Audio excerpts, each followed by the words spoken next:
That can't be the worst one, though. You must have been heckled. No. You must have had stuff thrown at you. You say controversial things on stage. Well, that was never why I bombed. I walked a couple of people recently, and that's kind of like par for the course if you're going to say shit that offends people. But I was sent home from Australia because I bombed so hard. It was the fucking worst. They sent me home from Australia. What do you mean they sent you home? Who did? It's like you were deported? Dude.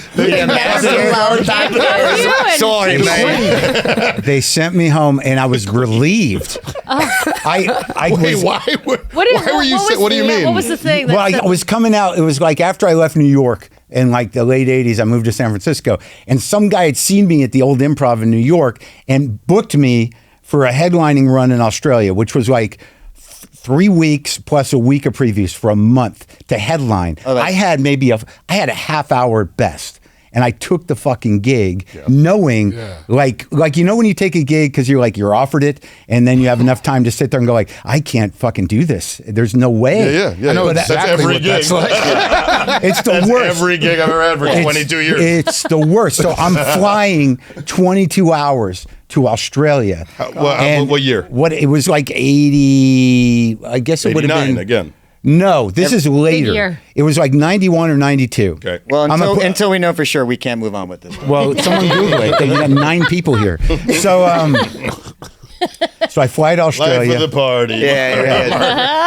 I get there, and there's a billboard of me, like a painted billboard of me with a fake quote about my act, like this guy is a star, and and so right away I'm like, that's not true. That's bad. That's making it worse.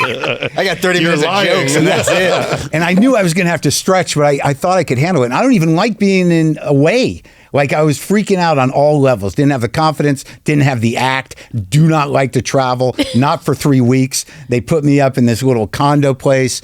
And it just starts. Like to travel. I get to this show. That's a big part of what you do. What do you like? What don't you like? I like just multitasking bullshit at home. And you're an efficiency guy? No, I'm not an efficiency guy, but it's just like to be away for 3 weeks a nightmare. So anyway, what have you been like doing for 45 years? I come back. Oh! You never do long stretches of tour? Like a couple weeks, but like I try to do big bouts. even if I come home for like 2 days, it sort of grounds me. So here I am in Australia, far away from everybody, and it's this place called The Last Laugh, and I get there, and this is the show, and when you do. Outside the U.S., they have intermissions, which the first time you deal with that, you're like, what the fuck are you doing? You're stopping the whole flow. The whole momentum, So there's a host who's a comic. He brings on this act. It's 2 women that do kind of a burlesque thing. It's like the one has an accordion. They got funny hair, musical comedy. It's like Jus pour rire. That sounds funny. So nose jar. And then they bring up a guy who's like a contortionist. And his closer is he escapes from a straitjacket on a unicycle. And then they take a break, and then there's me. So I'm just sitting there watching the show going like, oh, I'm fucked. I'm so fucked. Yeah. And I go out there the first night and struggle. It's okay. I stretch at the end, but it's okay. And I go through a whole week of the previews where it's just getting worse and worse. And it's leading up to the other guy's killing the contortionist? How are you not going to kill you escaping from a straitjacket on a unicycle? It's like, unless you fall down and hurt yourself. Billboard the next day. He's a star. It's a perfect act. There's no way. Steve. And then I had to do their version of Letterman, like in the Steve Vizard Letterman. But this is like after you've been bombing for a little bit? No, it's like maybe after the first night to promote it. And the host isn't there. It's a fill-in host. I don't know either of them. I don't know either of them. All I know is it's at in terms of talk shows that the desk was on the wrong side. You get very used to watching a talk show, and the desk is on the right side. Well, so the I walk out exactly. So I'm like, it's all upside down here. And the other guest is Russell Crowe. What? Oh my God! Before the same doing a monologue from the Gladiator. No, it's way before that. It was right after he was promoting Romper Stomper, where he played that. I'm sorry, the guest on the talk show, not on your live show. Okay. No, he was the guest on the talk show. He's up and coming. Up and coming. Got it. And he's talking about getting into character to play this Nazi, right? And I had done stand up and it went okay, and I'm doing panel. He's talking about the books he bought to research you know, being a Nazi. So I'm a comic. So I'm like, that sounds like my books at home, like a joke. But the entire audience is like, whoa, I'm like, it's just steadily going downhill. And then I get back to the club. You're a Jew, right? Yeah. You can go, hey, I'm a Jew. I didn't think that. All I thought was like, this is bad. I didn't think about like regrouping. That could have maybe saved it a little. It could have saved it, but I was so paralyzed with insecurity and fear. So then I go back to the club and I do a few more nights. It keeps getting worse. And then, you know, finally it's the first real night. It's a Saturday night.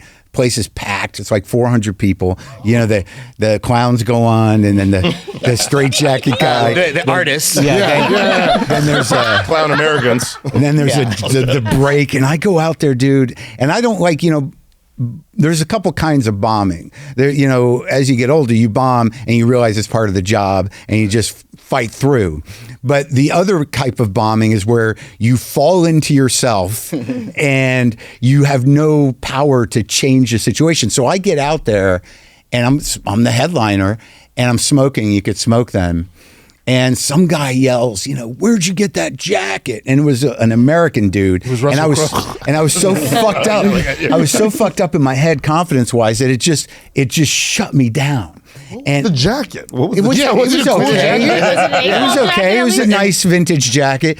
So here's what happens. I want to buy it. He's paying you a call. Australian comedy shows are like flea markets. It's You're not to buy anything. My entire outfit after before I left. It's the merch. But so you start imploding. Well, I didn't implode. What I felt was like I left my body. There was a point where all I could hear in a room full of 400 was like the embers of my cigarette burning.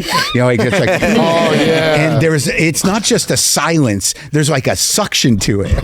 Like there's like, and I felt myself like leave my body. It was literally like, I'm going to go watch from over there. And then I get off stage and the owner comes up to me and he has that look of like someone who just saw an accident. You're like, are you okay? And I'm like, yeah, I guess I'm okay. And then the next morning, he goes, and this is a weekend, you know, I'm supposed to do 3 more weeks.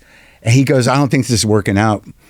And I'm like, okay. 3 weeks is crazy. Yeah. At the same club? Yeah, but it's like a 3-week run. It's going to be like 4 days. 3 weeks is crazy. So he goes, I think maybe you should just go home. Oh, God. To America? Yeah. Did you get paid? I don't even fucking know. I don't even think I cared. Like, because there was part of me, I knew that I had to play along and be like, oh, really? You're going to, I mean, I think it'll get better. So I said that, but in my mind, I'm like, thank fucking God. Yeah, I got to get out of here. And I think I'd been sober for about a year, and on that plane ride back, totally fucking got shit-faced. Oh, sure. Totally relapsed.